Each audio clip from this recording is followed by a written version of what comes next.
আসসালামু আলাইকুম ভিউয়ার্স।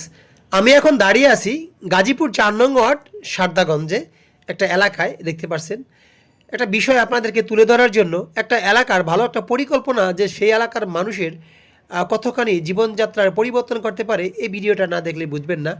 এই যে বিলটা দেখতে পাচ্ছেন, গত বর্ষাও এই বিলে প্রায় কোমর সমান পানি ছিল। এখনও কিন্তু বর্ষাকাল, যথেষ্ট বৃষ্টি হয়েছে, কিন্তু এই বিলে তেমন একটা পানি নেই। কেন জানেন? এই এখানকার একটা ড্রেনের কারণে।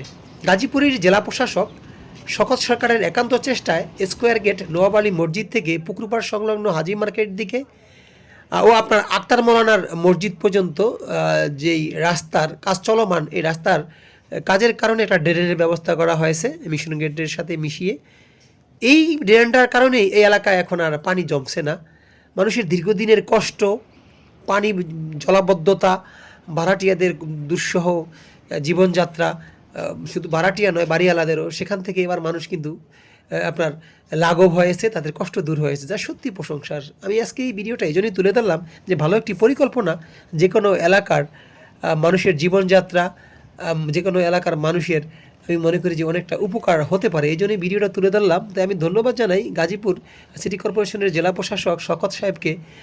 তিনি ক্ষমতায় আসার পরেই এই কাজটা করা শুরু করেছেন। দেখতে পাচ্ছেন রাস্তার কাজ চলমান আছে, বালু ফেলানো হয়েছে, শিগগিরই এখানে আপনার সম্ভবত পাথর বসানো হবে। যাই হোক, আমরা ধন্যবাদ জানিয়ে ওনাকে আজকের মতো ভিডিওটা শেষ করব। ভিডিওটা অন্যকে দেখার জন্য আপনারা শেয়ার করতে পারেন। আল্লাহ হাফেজ।